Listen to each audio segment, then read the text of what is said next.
is SDSU ice cream because they developed cookies and cream ice cream. So a big South Dakota idea. And we thought, wouldn't it be fun to do something talking about ice cream? So Howard Bonnemann from the Dairy Science Department is here today, and he is going to talk on ice cream. Howard earned degrees in dairy manufacturing, chemistry, and dairy science from South Dakota State University. That's the other school in case you're from USD like me. But he's been a faculty member of the Dairy Science Department for 15 years. He worked as manager of the dairy processing plant for much of that time. He currently teaches courses in dairy science, dairy foods, and the manufacture of butter, ice cream, and packaged marketed milk.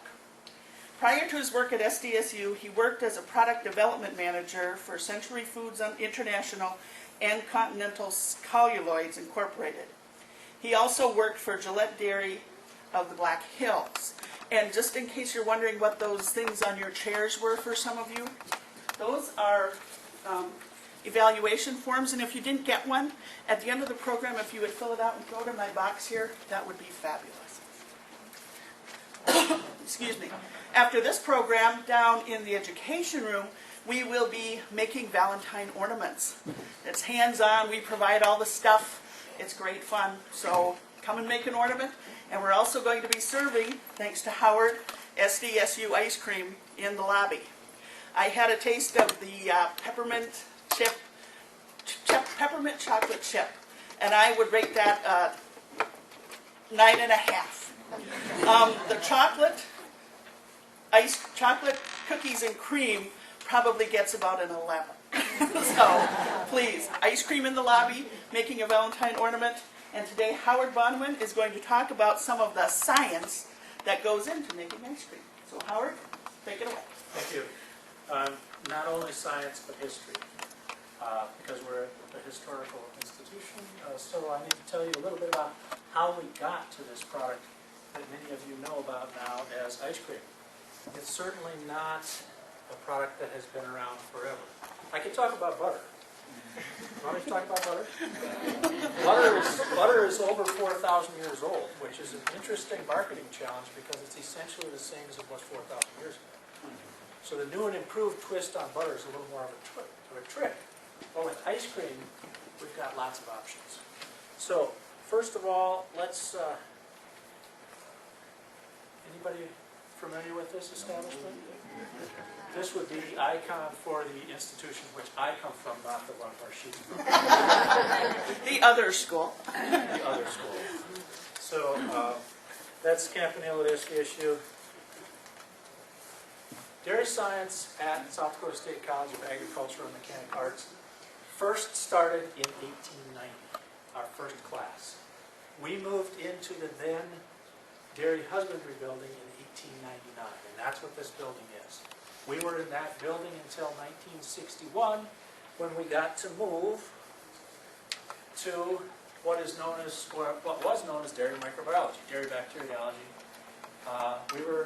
We are still in that building, actually, but that building existed in the form that you see there from essentially, yes? Can I ask a real quick question? Where is the university at? Brookings. Brookings. Brookings. Straight east of here, about 190 miles. Okay. Thank you. Another 15 miles and you're in Minnesota. That's the University of South Dakota? No, South Dakota State University. The university is clear down in Vermilion, Okay. which is on the river, but at the other end, Okay. right? Yeah, Yeah, almost into Nebraska. Okay. pretty close. We moved into what is now known as Alfred Dairy Science Hall. We moved back in after a complete renovation of the building just this past year. They literally left the shell of the building and gutted it. If you can imagine the skid steer loader running around on third floors and knocking the walls out.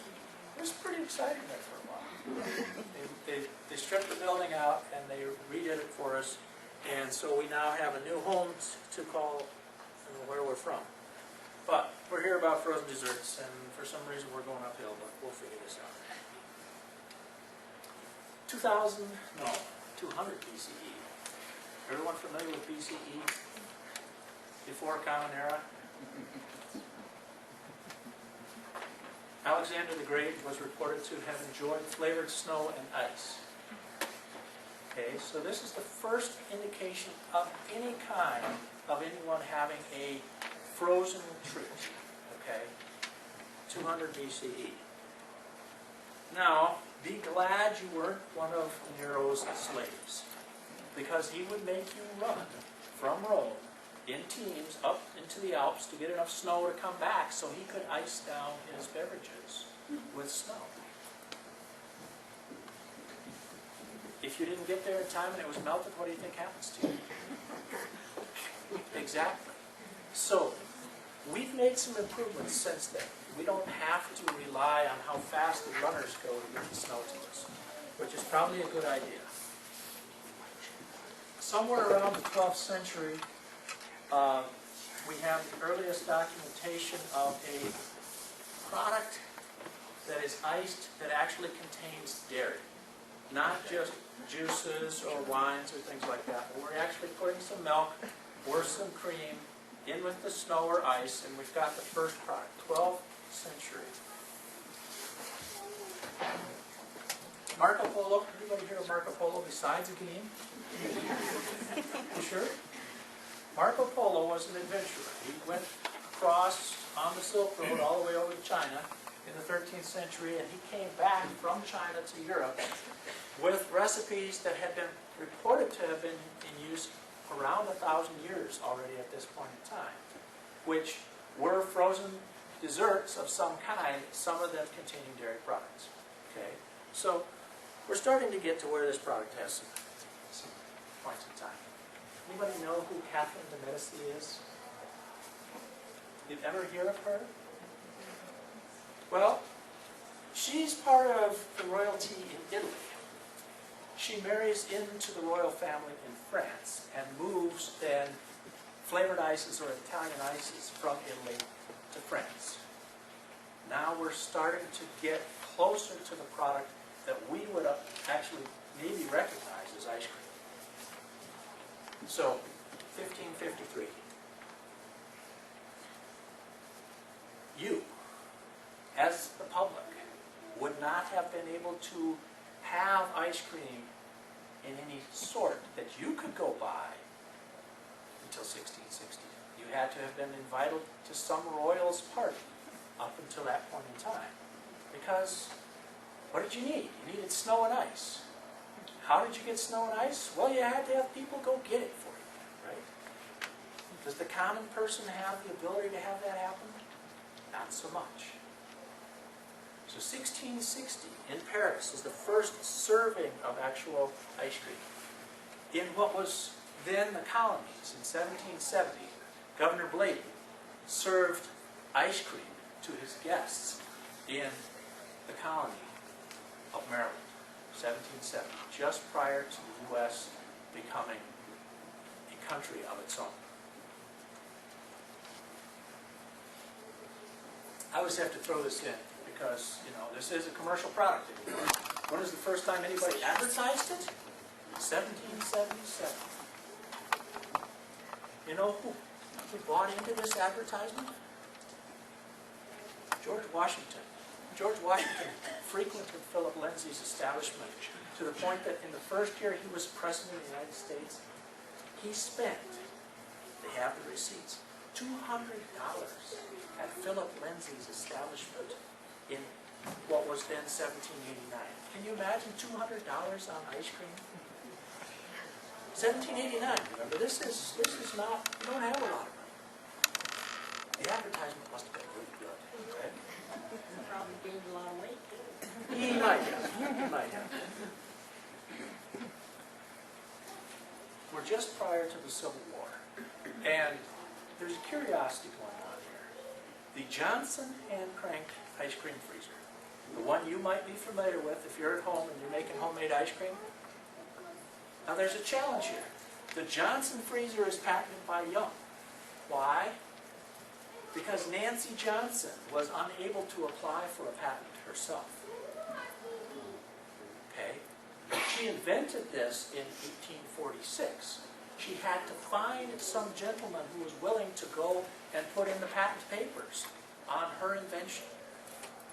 We've come a bit of a distance since then, right? But I think that's a very important thing, that the person who invented the hand crank freezer was a lady, but she couldn't patent it because of the way we have the law set up at that point. Very first commercial facility, a gentleman named Jacob Fussell back in Baltimore. He was a milk buyer. He traded in milk, and he had people who were buying milk and cream, but sometimes he had more than he needed, sometimes he didn't have enough. So he had to get a stable supply. Once he had a steady supply of cream, he had to find another use for it instead of throwing it away. So he started making ice cream. Within 5 years of this time, he had 6 commercial ice cream facilities all the way out as far as Iowa. He was the beginning of the industry. First soda fountain, first time you could go to the local soda fountain and get yourself some ice cream, 1874.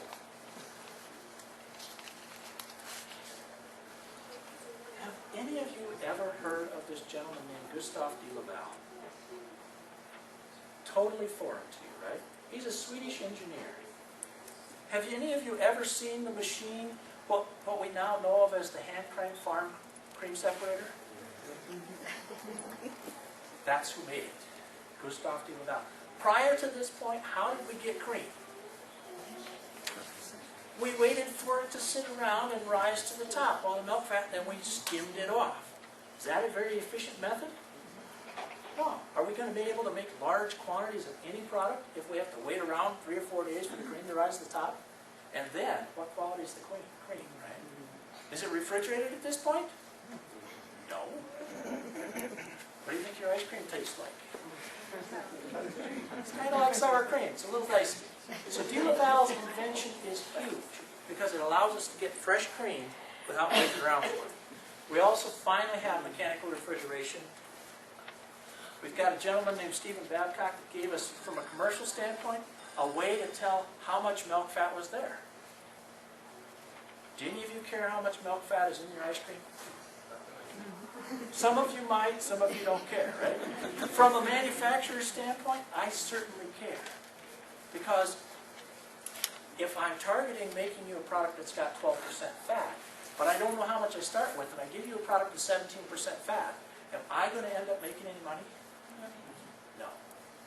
So the business part of it, we couldn't actually start until we could tell what was in it. So between de Laval and Babcock, those two inventions probably drive more of what's going on than anything. Penn State started their ice cream short course. It's still the longest running ice cream short course in the country. Auguste Gallin, a Frenchman, invented a homogenizer. Any of you ever read your milk carton? What's one of those words on a milk carton? Homogenized. So what does that mean?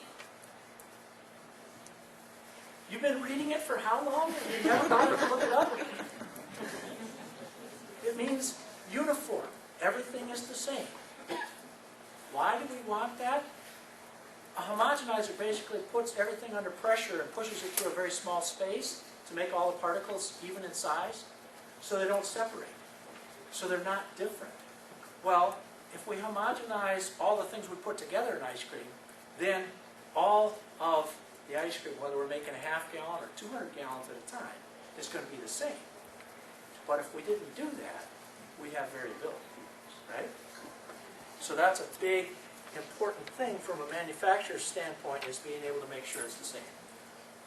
How many of you knew this fact? 1904 St. Louis World's Fair, first ice cream cone.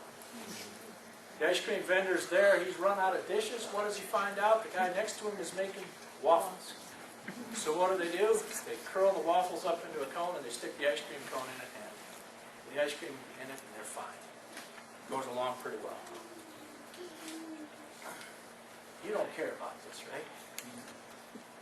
The very first commercialized ice cream freezer, beyond that hand crank one, 1905. 1913, we move away from circulated brine to where we actually have an expansion coil with ammonia. If any of you are into refrigeration, I could spend a long time talking about what refrigeration does for us. But it's not even 100 years that we've had refrigeration available to us properly to make ice cream. Okay? This is huge. How many of you have a refrigerator in your house? How many of you could have had a refrigerator in your house 100 years ago? None of you. You could have had an ice box, right? That's a huge difference, right? How much available do you have to keep everything cold? Not so much, right? You rely on the ice guy to show up with a 30-pound or the 50-pound cake of ice and stick it in the box for the duration of the week. Are you going to make sure that your ice cream stays frozen for the whole week if that's what you're relying on? Maybe not. We finally got a continuous process for making ice cream in 1926. This doesn't happen anymore, by the way. The very first time they served ice cream on a plane was 1937. I don't know when the last time was, but it isn't anymore, right? You can't hardly get anything on an airplane.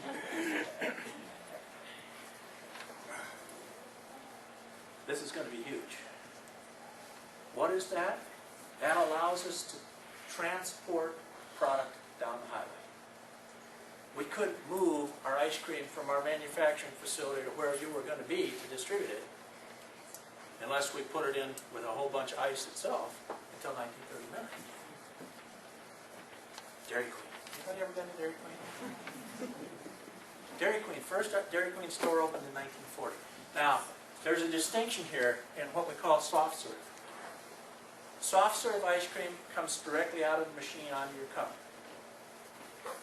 Hard pack, we pre-make, we pre-freeze it, put it in a container, and it's in a freezer. And then we dip you your cup. Those are two completely different creatures in the way you have to design what goes into it to make them behave that way. So, we'll talk more about those later. DQ, novelties now. The Dilly Bar, 1955. How many of you ever had one of these? A Blizzard. So, we're getting pretty close to time now, aren't we? 1985?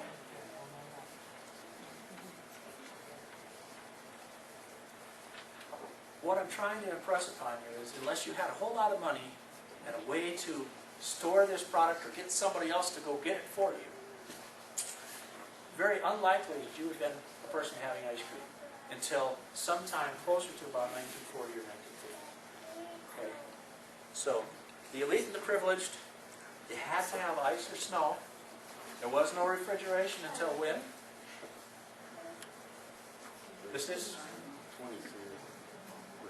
We could get your own refrigerator in 1923. The first commercial refrigeration of any kind was 1878, right? This is not that long ago. We really start looking at things. Ingredients are high in cost. I have to have ice to make ice cream, right? I also need sugar to put in my ice cream.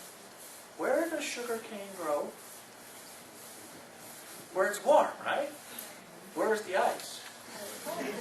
So either you have to move the ice to where the sugar cane was or move the sugar cane to where the ice was. Are you going to be able to afford doing that if you're just the lowly peasant? Not so much. So we're working on getting these costs down along the way. We still have no place to store it. Transportation. Think about it. When Pier was formed, what, about 1880, 1879? When does the city of Pier start? Probably a little earlier than that. But What did you have? How did you get here? Did you drive in a car? How did you get here? river. You either came up the river or you were on a horse or with the wagon, right? How are you going to keep your product cold in any of those conditions? Just eat it along the way. Make it immediate usage. There was no way to distribute it, right? That's what I'm trying to have you understand. So, we had some possibilities between 1897. Direct expansion freezers let us start to grow. We now had a way that we could expand the business. We got rid of this. This is a big challenge. Have you ever, you make the homemade ice cream, you got the salt and the rock salt and the ice there. You ever get any of of that in your ice cream? Does that taste good? Not so much. It's really, it's a lot better to get away from all that salt. It really is. You eliminate that chance of contaminating your product. Originally, our transportation was quote-unquote on ice, right? And that's exactly what we meant. We just put it on the ice. You ever study how rail cars used to be used to cool things? They put in these huge cakes of ice on the end, and as the rail car moved down the rail, it caused a convection current to actually cool the product. If it was sitting still, the product would warm up. The train had to be moving to cause the cooling because of the airflow through the car. Is that an effective way to haul a frozen dessert? Not so much. We started getting other ways to cool the car down. The Thermo King in 1939 is our friend. And then, believe it or not, this is the advantage that the Cold War brought us. If we didn't have a Cold War, if the USSR and US weren't feuding with each other, Eisenhower never would have thought up this concept of the interstate highway system. Because its first and foremost point was for evacuation of cities, not to move the rest of us around easily. That's what it was designed for. Well, it happens to be a wonderful way to move goods between places. And now we can move them quickly, and we're in good shape. You used to store stuff in your icebox. You could have, if you were really rich, had the external one. 5,000 refrigerators built in 1921. Are you one of the 5,000? What is the CFC? Chlorofluorocarbon. Very good. What is it commonly known as? Freon. It's that refrigerant that all of you have in your refrigerator in order to make it work. 1928. Not very long ago. A million of them in 1931. By 1937, in the height of the Great Depression, we had no money, no one had a job, and yet what are we buying? Refrigerators. Isn't that interesting? We gave up on ice boxes and we went to refrigerators. 6 million a year. Because everybody did not like their ice box.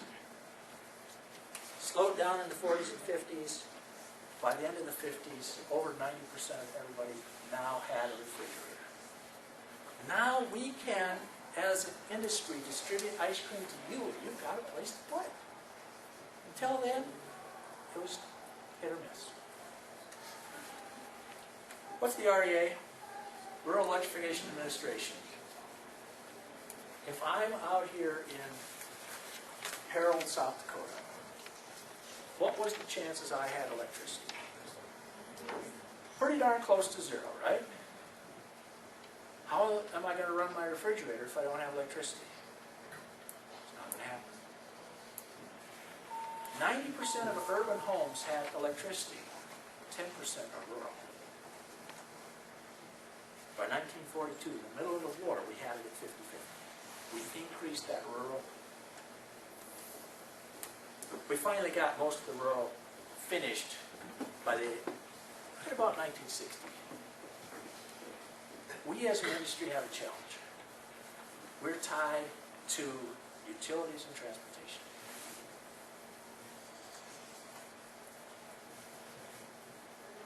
As this planet gets more and more people and more concerned about its resources, and this is the one you have to start thinking about in your head, is it worth us having frozen desserts? Because we are by far and away one of the highest segment of the dairy industry for use of utilities and the highest transport costs, because we have to move it frozen. Not even refrigerated or cold. It has to be frozen. So we're going to end up knocking up against the wall here pretty soon when people, where can you cut back? Well, where's the first place dairy industry is going to have to go? We're going to take away your ice cream. Are you going to be happy with that? Possibly not. So, now we had all that history. Y'all, it was a history place, so I had to give you a little history. What is in ice cream? It's a mix of cream. Everybody know what cream is? What's cream? It's basically milk fat, right? It's a roughly 42% milk fat. There's a little bit of other stuff in there from the milk solid standpoint. There's a little water. Milk solids, non-fat. Sweeteners, stabilizers, flavorings, and air. That's an ice cream. Now, do you think we could use the exact same ratio all the time for those? No. That's where the fun begins. We can change up the combinations of all those things and make all sorts of different products along the way. So what do? We blend all that stuff together and then we take all the energy away. We suck the energy out of it and we turn it from a liquid into a semi-solid. Why do I say a semi-solid? Frozen, as it were. What percent of the water is frozen in the ice cream when it's in your home freezer at 0 degrees F? Anyone want to guess on how much water is actually frozen? It's about 60%. Why isn't the rest of that water frozen? Any of you ever put antifreeze in the radiator of your car? How does that work? What is an antifreeze? It's a solution with suspended solids, and the more of those individual particles you have there, the harder it is to freeze. Well, once you start to cool it off, you freeze some of the water, well, there's less water remaining. Well, the sugar doesn't go away. So it becomes more and more concentrated in the remaining water, and it gets harder and harder and harder to freeze. At minus 40, minus 40 is the same C or F, by the way. We still have about 10% of the water not frozen. So we never quite get there. But that's what we're trying to do, is take the energy away. So what makes an ice cream different? Well, ice cream by definition has to have 10% fat. Okay, if you don't want fat in your diet, this might not be your thing you're supposed to be eating, right? You can have more, but you can't have less. I can have 16% fat, great, I can call it ice cream. If I have only 5% fat, what do I call it? Frozen yogurt, ice milk. I used to call it ice milk, but now we call it reduced fat ice cream. Here's my favorite one, non-fat ice cream, right? Which is a product that needs to have less than 0.5 gram of fat per serving. Okay, is that clear? So what is a serving, right? That's where it gets really fuzzy. Because there is, well, a serving is 4 ounces. But is that 4 ounces of just the mix, or with the air that I get to whip in there? See where it gets fuzzy? Your non-fat ice cream, which by the way is no fat, frozen fat, if you really translate it, can have anywhere from 0.5% to 2% fat in it, depending on how much air you put in there. So it's quite a game. The whole table here, what you'll see here, we've got economy, general use, premium, super premium ice creams. Those are what we usually all fit under ice cream. The fat levels go up, milk solids down, fat goes down slightly, sweeteners is about the same, total solids goes up. Super premium would be Ben & Jerry's Haagen-Dazs. Put that in your scheme of things, right? Economy would be your whatever local supermarket, store brand, in little square box. Absolutely the lowest end we can make it. The lowest cost sweeteners, the least amount of fat, the most air we can possibly put in there. That's economy ice cream. Do you think those are the same? No. Now we can do all sorts of things. We can reduce the fat, low fat. We can make sherbet. We can make sorbet. By the way, if you're a diabetic, do you think sherbet sounds like a good thing? 32% sweetener solids. Not really going to help you out much. When you look at total calories, you don't save that much because you over double your calories from carbohydrate fraction. Just to toss that on there. So you can have differences in fat. Certainly, the more fat we put in there, the smoother that product's going to be. Right? How many of you like your ice cream to be smooth? Anybody like their ice cream to be crunchy? No, no volunteers for that. All right. So fat content, that's one of the things we can have. We have this term in the dairy industry called overrun. We can start out with 1 gallon of ice cream mix, and we're permitted by law to end up with 2 gallons of ice cream. We can add up to what we call 100% overrun. We can double the volume by whipping air into that product. What is the least cost ingredient I can possibly use? Air. So when you're buying the store brand, the lowest cost product to you, what level of air do you think you have? You have 100%, you've got half of that total volume as air.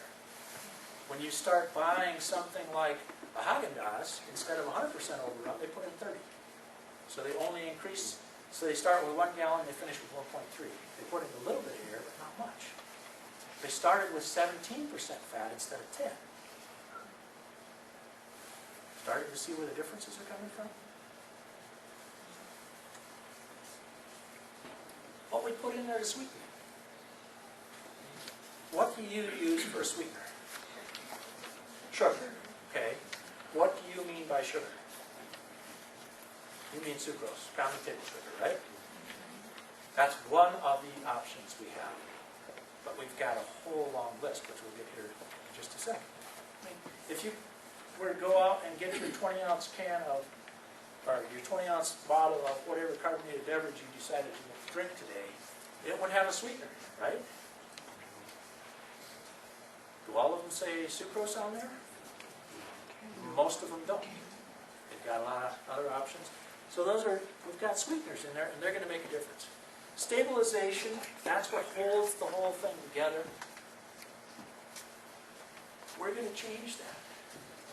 If it's going to be soft serve, we need that to give you a product that's nice and stiff, not melting, but directly off the machine going onto your cone, like Dairy Queen cone, right?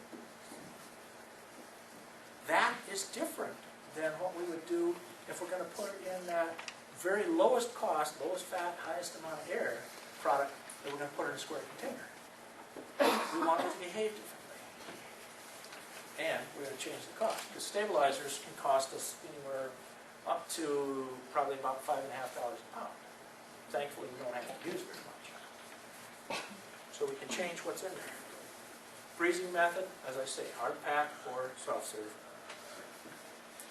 And then what you all really care about, right? What flavor is it? Flavors are really a headache. The rest of it's easy. Flavors are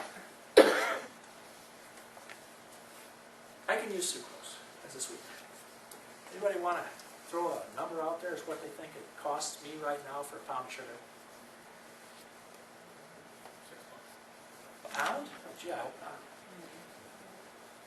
Do you mind or didn't? I can get sucrose right now at about 54 cents. Of course, I'm buying it like 2,000 pounds at a time, so it drives the cost down a little bit. It's the best, but it's got some challenges. We can use honey, we can use fructose, grape juice, things like that. There is a native sweetener. Any chemists in the room? What's the difference between sucrose and fructose?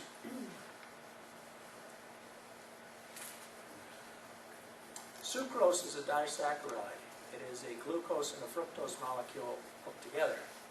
Fructose itself is a monosaccharide. If I used the same amount of fructose as I would sucrose, I'd have twice as many dissolved particles in there. What do you think that does to how hard it is to freeze this product? It makes it twice as hard to actually get it frozen. Okay? So I have what's called freezing point that I have to worry about based on my sweetener. How much I use of which sweetener changes whether your ice cream is going to be harder or softer. It also changes what it's going to taste like. Glucose, basic, simple sugar that you get if you completely hydrolyzed cornstarch. Took it down to the most basic molecule, you get glucose. A lot of times you can see on your label corn syrup solids where we put an enzyme in a big vat of corn slurry basically and we start to cleave it. break it down. But we leave these things fairly long, 30 or 40 glucose molecules in a row gives us the corn syrup. They're big molecules. They're inexpensive. I can use corn syrup solids usually at about 35, 37 cents. Sucrose, again, 54 cents. If I'm worried about my cost of when I'm making this stuff, what am I going to use? Corn syrup, right? The thing you see on your soda bottle, high fructose corn syrup. High fructose corn syrup has the most similar level of sweetness to sucrose. But, depending on the price of corn, price may be fair. Right now, they're almost dead even in price. Because what's the bushel price of corn?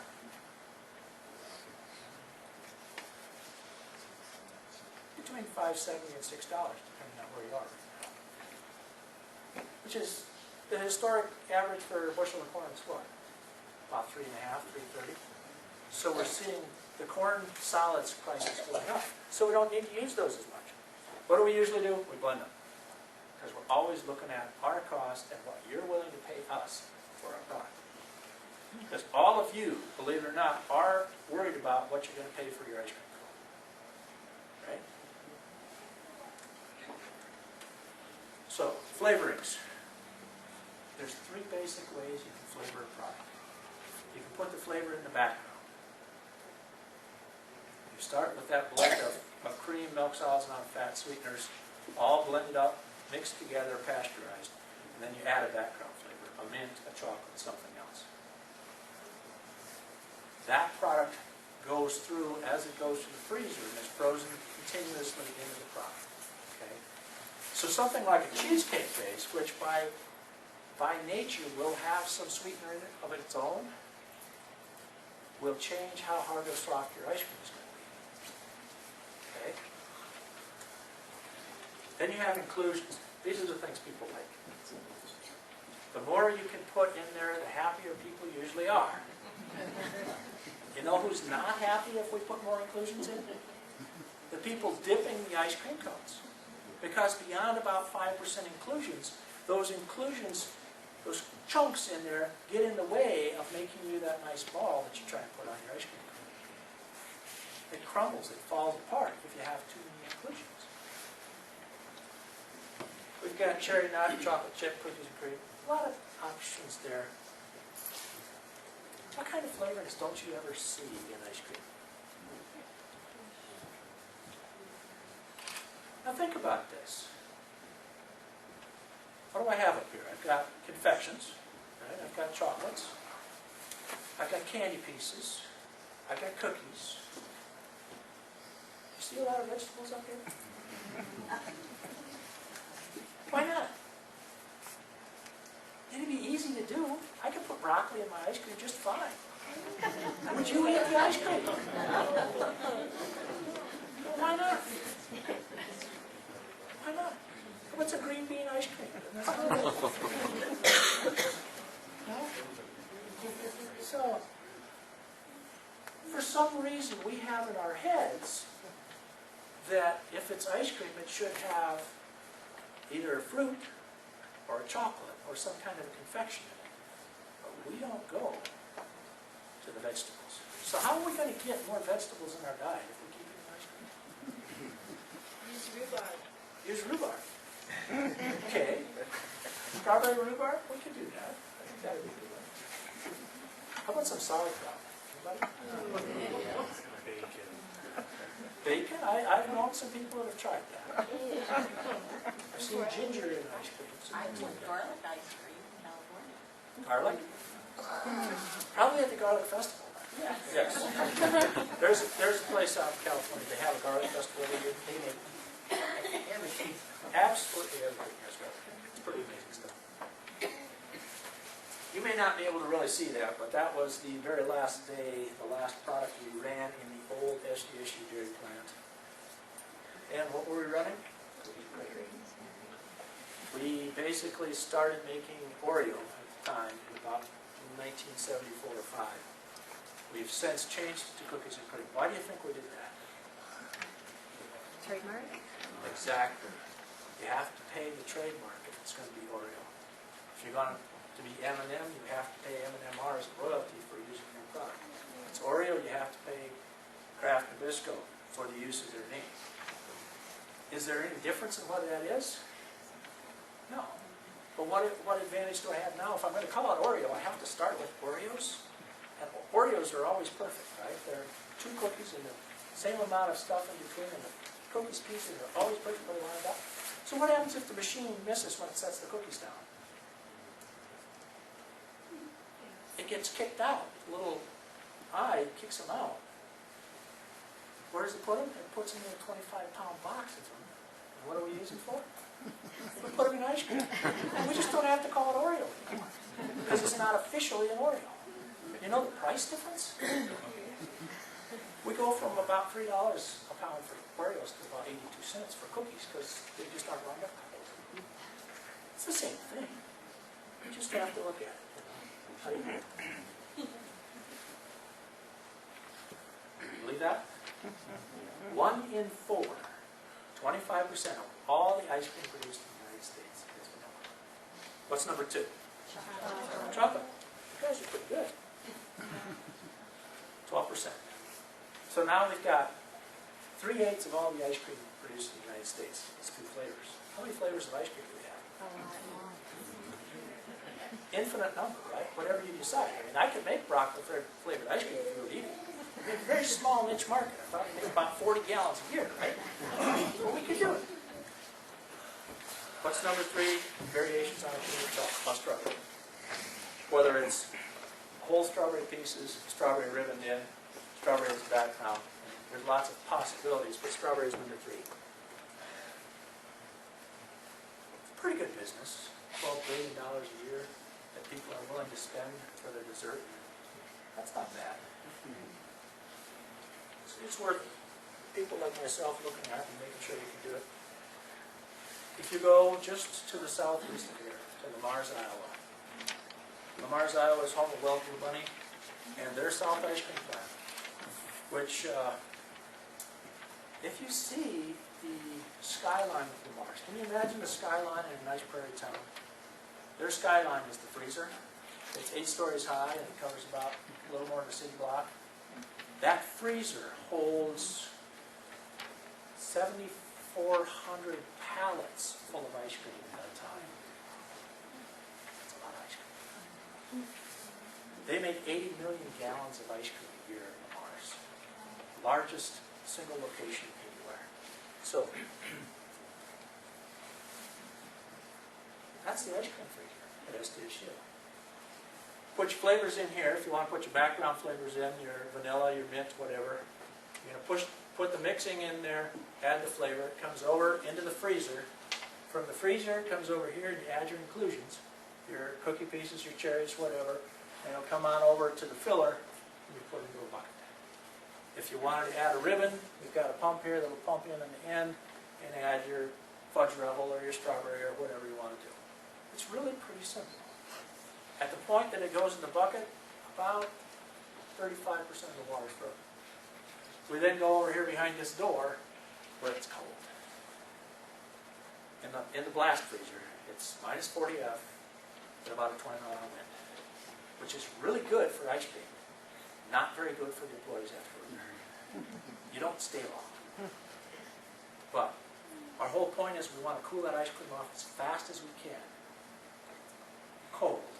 That minimizes the ability for the ice crystals to grow, so you don't end up with crunchy ice cream. If you just put it in your home freezer directly off the draw, by the time it got firm in your home freezer, it would just be crunchy. You could go through and bite all of those ice crystals as you went by. The key is to cool it down as fast as you can to that temperature before you go ahead and serve it. That's the new SDSU Dairy Bar. You'll see some pictures of it downstairs if you go through the exhibit. At the SDSU plant, we've been in that 25,000 gallon range. Our new plant that we brought online last May, we should be able to go to about 100,000 gallons a year, which is still a drop, remember? Well South plant, 80 million. SDSU, 100,000. who does not worry about us as far as competition? Wells doesn't really care about us. We're just this little thing. We've been selling ice cream at SDSU since 1927. We have 83 graduates, or undergraduates in our program.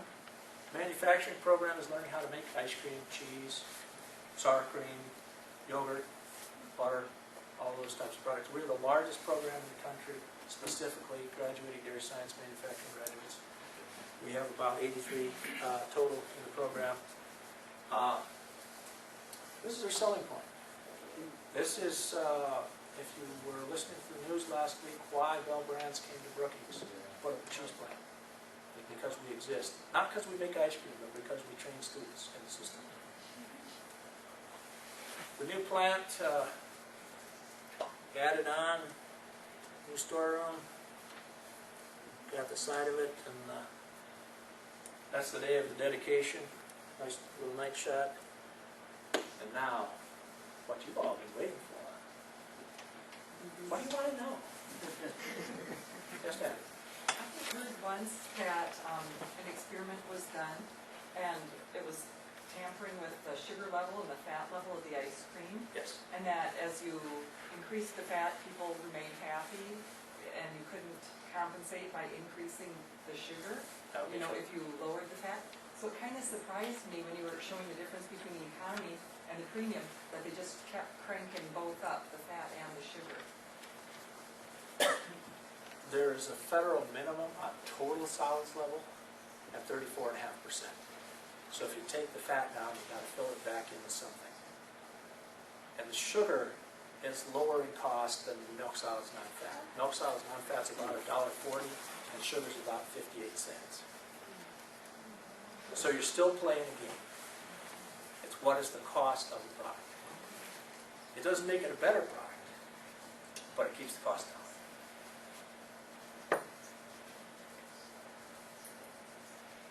Yes, sir. How many gallons of milk do we have? At SDSU, we run about 10 or 12,000 pounds a week, which would be roughly 12 to 1,400 gallons a week is all we use. All we basically service is the 3 campus food services for milk, and then however much cheese or ice cream we need to do campus, and we've gotten out now to 13 or 14 wholesale outlets for ice cream at this point. We're not as far as beer. We'd have to. If we are, then I don't know who you're buying from. Because you're not buying directly from me. You're buying through from here, okay? Because I only drive as far as here. Well, really? You have? How'd you do that? Yes, sir. Is all your milk produced from cows on campus? Yes, the SDSU Dairy Science Department has a milking research herd of Holstein Brown Swiss cows for the production side of the program, whether it's nutrition studies, cow handling studies, management practices, anything like that. They have a milking herd of about 140 cows, and all of that product we have first call on, and if we don't use some of that milk, it goes to a mozzarella plant about 40 miles away. So we use about 15–18% of their production at this point.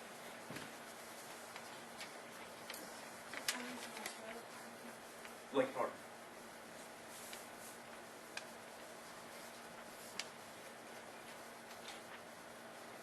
What's your favorite? Yes, ma'am. What's your favorite ice cream flavor? Vanilla. I'll tell you why. Vanilla is the hardest thing to make because there's nothing else in there but vanilla. If you make chocolate, you can cover up all your sins. You can put enough flavor, you can say put enough cherries in there, you'd never notice what the ice cream is like. But to look at the ice cream, it's vanilla.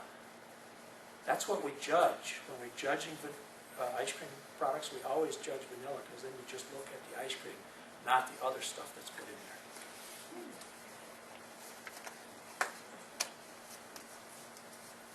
Why do we sell 1 in 4 containers of vanilla? How many of you, when you go to a dipping counter, buy a vanilla cup? Come on, be honest. 2 or 3.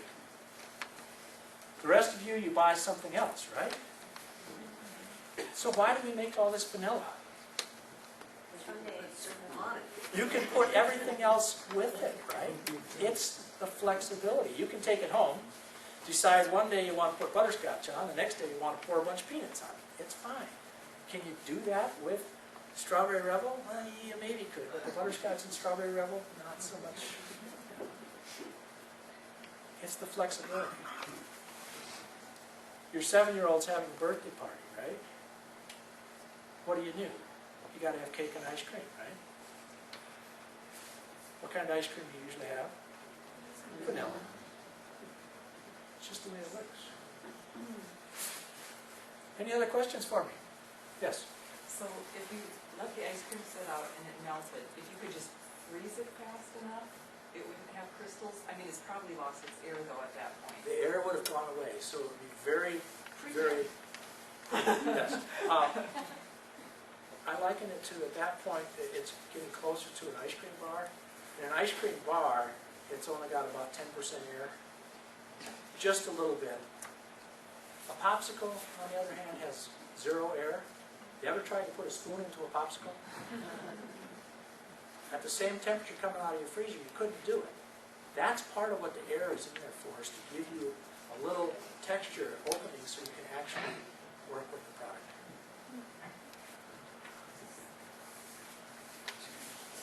Any other questions for me? How many flavors do you make at SDSU? When I got there, we were at 97. I backed us down to 62. And there's very rational reasons for that, in that every flavor you make, you have to come up with labeling for. You have to come up with allergen statements for. You have to come up with your nutrition statement for each one. And you have to be able to buy it. Well, if I'm making a flavor that I'm only buying 2 5-gallon pails of that flavor a year, and my minimum order from the flavor house is I have to order at least 10 pails or they won't send me any. Now I have to order it in for 5 years. Does that make any sense? No. That's what was there, and I started saying, these are not mixing together. I mean, pistachio is a wonderful ice cream, but if you make it and 10 months later you still have some, is it worth making? No. So that's the kind of decisions you need to do. You can make all these flavors, but if they don't keep moving and selling, they get axed. Yes? Have you tried hazelnut? We've never tried hazelnuts. I don't know if I can get enough supply of those. Sounds like it'd be good. It's in Europe, it's popular. Yes, sir. What's the top selling brand that you guys make? Top selling flavor Yeah. at SDSU is indeed vanilla. And we hold right to the national average. We're right at 24%. Number 2 at SDSU is cookies and cream, at about 16% of our sales, and then chocolate comes down at about 9%. Chocolate sales are off, at least cookies and cream. Since you invented cookies and cream, do you get royalties when other companies are No. making it? Oh. Because at the point in time it was done, that was not a push at the university level to patent or trademark, things like that. Now, my gosh, if you had anything close to that for intellectual property, you would do it. 35 years ago, it was public domain because it was a public institution. And so we missed out on all of it. Back in the back there. What flavor do you make least of? What flavor do we make the least of? Pineapple sherbet is the one that I make the least of, but I still have on the list, at about 30 gallons a year. Any other questions?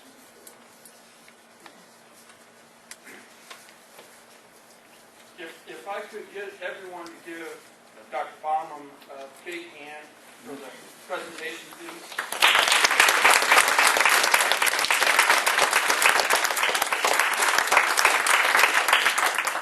And please remember to fill out your evaluation forms, and I can collect them when you leave. And make sure you eat some ice cream. Yeah, I want to remind everyone that we have ice cream in the lobby, and also we have the Valentine's baking program in the education room downstairs as well. So, thank you, Dr. Bonnemann. You're welcome. Appreciate it.